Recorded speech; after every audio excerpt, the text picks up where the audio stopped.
Membahas olahraga, lifestyle, gaya hidup,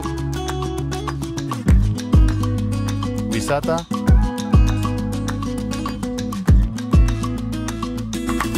budaya,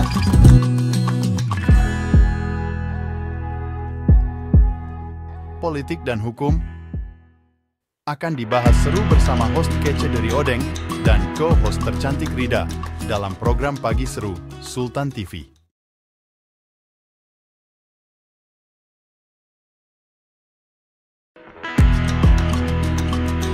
Membahas olahraga, lifestyle, gaya hidup, wisata,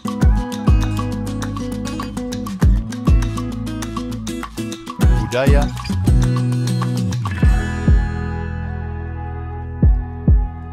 politik dan hukum akan dibahas seru bersama host kece dari Odeng dan co-host tercantik Rida dalam program Pagi Seru Sultan TV. Membahas olahraga, warahmatullahi wabarakatuh.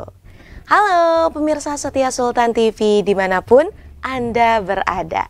Selamat pagi pemirsa, apa kabarnya hari ini? Senang rasanya kembali lagi bersama saya Raudloh Rida, tentunya di program Pagi Seru, ulas berita no kaku-kaku. Di hari Rabu ini cuacanya amat sangat cerah ya. Semoga ini juga menandakan bahwa hari-hari yang kita jalani ya masih di awal Februari ini tentunya diberikan kelancaran serta kita juga hendaknya diberikan kesehatan. Nah pemirsa, tentunya kalau kembali di Pagi Seru kita juga sudah menyiapkan beberapa berita nih yang akan kita ulas no kaku-kaku. Langsung saja pemirsa, kita buka berita pada pagi hari ini mengenai dosen ASN Dikti Saintek nih yang mendesak Presiden Prabowo Subianto untuk melunasi tunggakan Tukin sejak 2020. Nah ini polemik tentang tunjangan kinerja dari dosen ASN masih terus bergulir, bahkan sampai saat ini. Aliansi Dosen ASN Kementerian dari seluruh Indonesia ya atau ADAKSI ini kembali menuntut tunjangan kinerja ataupun tukin dosen hingga ke Presiden Prabowo Subianto. Wah ya ini Pak Presiden bebannya cukup berat sekali ya, ini kan menjabatnya juga belum setahun gitu, tapi dengan banyaknya persoalan-persoalan ya tentunya sebagai kepala pemerintahan tertinggi ya, ini akhirnya kan semuanya lah ibaratnya ya mengajukannya gitu ya atau mengeluhnya kepada Presiden Prabowo Subianto. Nah, dalam aksi damai pemirsa yang memang ini digelar di depan Istana Kepresidenan di Jakarta, ADAKSI menyerahkan dokumen berupa naskah akademik tentang kajian hak tukin dosen yang harus diberikan oleh negara. Bahkan ini disampaikan langsung oleh Ketua Kornas ADAKSI Pusat Anggun Gunawan yang menyampaikan bahwa naskah akademik tersebut cukup tebal, bahkan ini mencapai 200 halaman. Wow, ya ini banyak sekali berarti ya tuntutannya. Nah meski begitu memang dari pihak ADAKSI-nya sendiri mengaku tidak tahu nantinya apakah akan menerima hasil kajian tersebut atau tidak. Nah walau demikian ya ini juga kalau kemarin kan memang aksinya dilakukan secara damai ya, ini juga menekankan tuntutan kepada para dosen untuk pemerintah juga ya, harapannya bahwa tuntutan tersebut itu didengarkan dan juga direalisasikan, bukan hanya sekadar oh ya udah didengerin aja tapi ternyata tidak dikabulkan. Nyatanya kalau itu memang adalah hak gitu ya dari para dosen, wah ingat loh hak dan kewajiban ini kan dua hal yang harusnya sama-sama bisa dilakukan. Ketika seseorang sudah melakukan kewajibannya, maka haknya harus terpenuhi. Kalau semisal melakukan kewajibannya saja, namun haknya tidak dipenuhi, apa jadinya?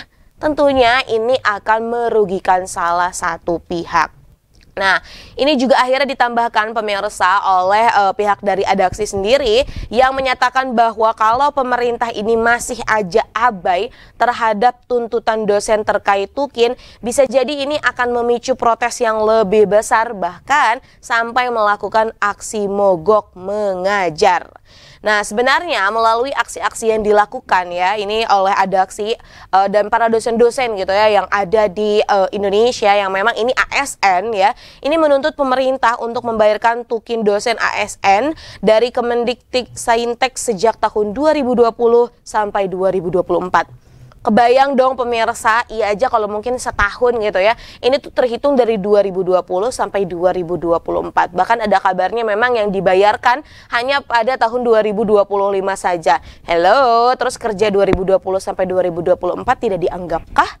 Wah, ini menyoal soal ini gitu ya, ini pemirsa.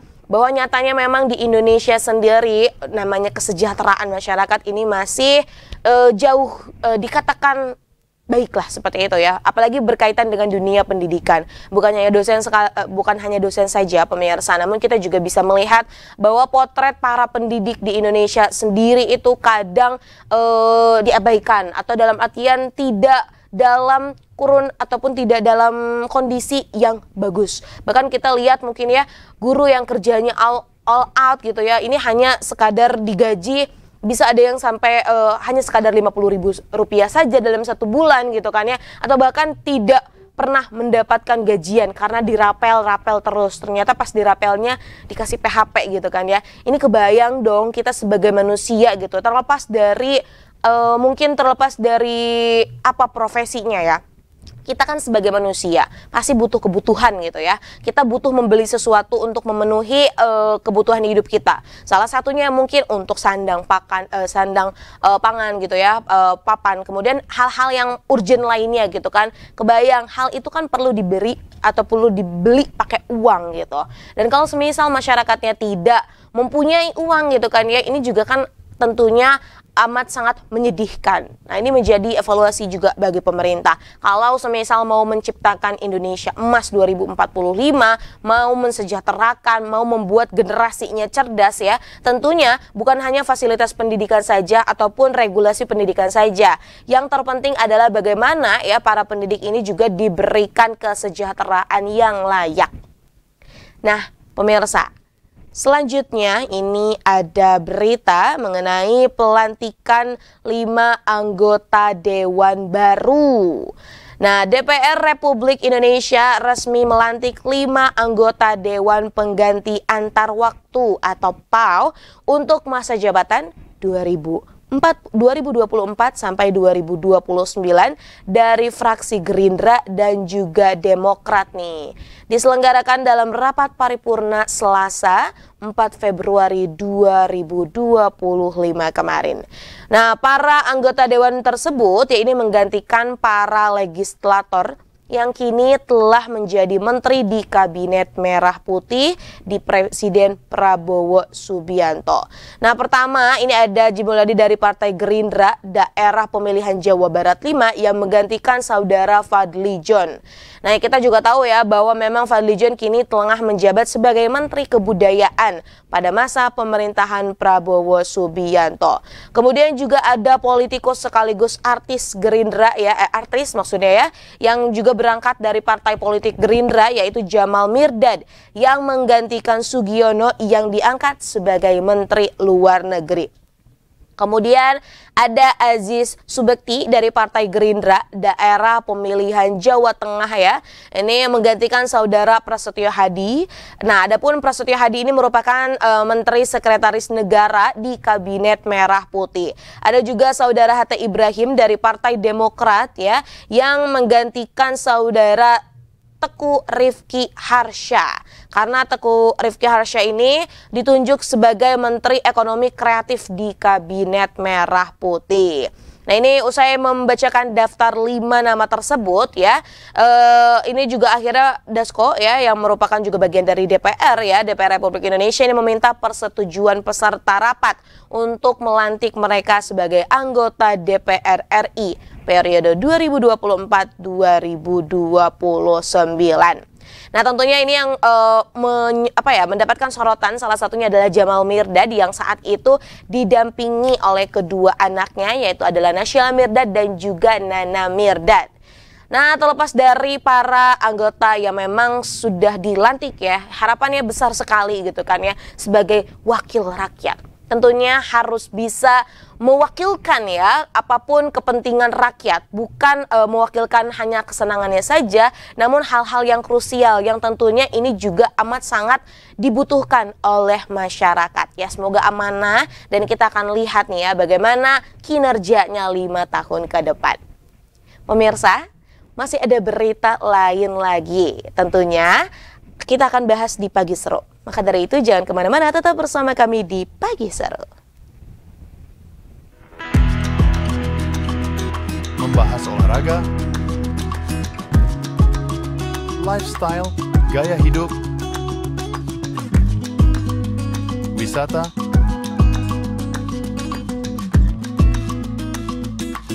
budaya,